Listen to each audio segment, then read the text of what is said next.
Israel के पास दुनिया के सबसे एडवांस्ड डिफेंस सिस्टम्स में से एक आयरन डोम मौजूद है। फिर भी सवाल उठता है कि आखिर कैसे कुछ मिसाइलें उसे हिट कर जाती हैं? क्या आयरन डोम फेल हो रहा है या फिर इसके पीछे कोई और बड़ी वजह है? सबसे पहले समझते हैं कि आयरन डोम काम कैसे करता है। जब भी कोई रॉकेट लॉन्च होता है तो ये सिस्टम उसे डिटेक्ट करता है, उसकी दिशा और टारगेट कैलकुलेट करता है, और अगर वो किसी आबादी वाले इलाके की तरफ जा रहा हो तभी उसे हवा में इंटरसेप्ट करके नष्ट कर देता है। इसी वजह से आयरन डोम को दुनिया के सबसे इफेक्टिव डिफेंस सिस्टम्स में गिना जाता है। लेकिन यहां एक बड़ा लेकिन है, क्योंकि कोई भी डिफेंस सिस्टम 100% परफेक्ट नहीं होता। पहला और सबसे बड़ा कारण है सैचुरेशन अटैक। जब एक साथ दर्जनों या सैकड़ों मिसाइलें दागी जाती हैं तो सिस्टम पर बहुत ज्यादा दबाव पड़ता है। हालांकि आयरन डोम कई टारगेट्स को एक साथ हैंडल कर सकता है, लेकिन उसकी भी एक लिमिट होती है और इसी वजह से कुछ मिसाइलें बच निकलती है। दूसरा कारण है अलग अलग तरह के हथियार। हर हमला सिंपल रॉकेट से नहीं होता।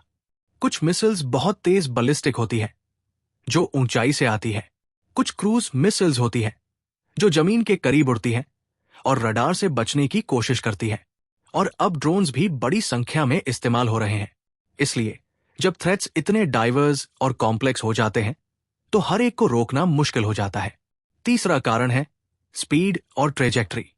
कुछ मिसाइलें इतनी तेज होती हैं कि सिस्टम को रिएक्ट करने के लिए बहुत कम समय मिलता है, जबकि कुछ अनप्रेडिक्टेबल रास्तों से आती है जिससे उन्हें ट्रैक करना कठिन हो जाता है। हालांकि इजराइल सिर्फ आयरन डोम पर निर्भर नहीं है।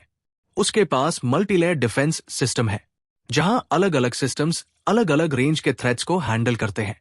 लेकिन फिर भी एक सच्चाई हमेशा रहती है, कोई भी डिफेंस सिस्टम पूरी तरह से अचूक नहीं होता। अगर इसे आसान भाषा में समझें तो ये एक गोलकीपर की तरह है जो ज्यादातर शॉट्स रोक सकता है, लेकिन जब एक साथ बहुत सारे शॉट्स आए या कुछ बहुत तेज और ट्रिकी हो तो कुछ गोल्स हो ही जाते हैं। तो निष्कर्ष ये है, आयरन डोम बेहद पावरफुल है लेकिन परफेक्ट नहीं, और यही कारण है कि दुनिया का सबसे मजबूत डिफेंस भी हर हमले को नहीं रोक सकता।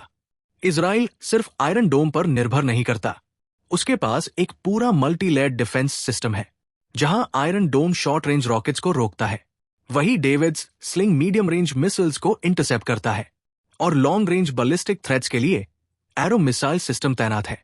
यानी हर लेयर अलग तरह के खतरे के लिए बनाई गई है ताकि एक भी मिसाइल आसानी से अंदर ना आ सके। लेकिन दूसरी तरफ ईरान भी सिर्फ एक तरह के हथियार पर निर्भर नहीं है। ईरान के पास हजारों मिसाइल्स और ड्रोन्स का बड़ा आर्सनल है जिसमें बैलिस्टिक मिसाइल्स, क्रूज मिसाइल्स और लॉन्ग रेंज यूएवी शामिल है। ये मिसाइल्स अलग अलग स्पीड, एल्टीट्यूड और डायरेक्शन से अटैक कर सकते हैं, जिससे डिफेंस सिस्टम्स के लिए उन्हें ट्रैक करना और मुश्किल हो जाता है।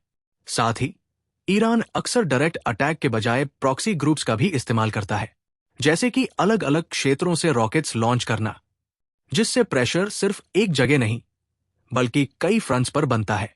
और जब मल्टीपल डायरेक्शन से अटैक होता है तो डिफेंस सिस्टम्स को डिवाइड होना पड़ता है, जिससे चांसेस बढ़ जाते हैं कि कुछ मिसाइल्स इंटरसेप्ट होने से बच जाएं। अब बात करते हैं टेक्नोलॉजी वर्सेस टेक्नोलॉजी की। Israel advanced radar systems, AI based tracking और रियल टाइम डिसीजन मेकिंग का इस्तेमाल करता है ताकि हर इनकमिंग थ्रेट का तुरंत जवाब दिया जा सके। लेकिन अटैकर्स भी स्मार्ट होते जा रहे हैं। कुछ मिसाइल्स डीकॉयज का इस्तेमाल करते हैं, यानी फेक टारगेट्स जो डिफेंस सिस्टम को कंफ्यूज करते हैं, जिससे असली मिसाइल बच निकलती है। इसके अलावा ड्रोन स्वार्म अटैक भी एक नई स्ट्रैटेजी बन चुकी है जहां दर्जनों छोटे ड्रोन्स एक साथ अटैक करते हैं और सिस्टम को ओवरलोड कर देते हैं। यानी अब लड़ाई सिर्फ स्पीड या पावर की नहीं बल्कि इंटेलिजेंस और डिसेप्शन की भी हो गई है। और इसी वजह से चाहे डिफेंस कितना भी एडवांस्ड क्यों न हो, अटैकर्स हमेशा नया तरीका ढूंढ ही लेते हैं।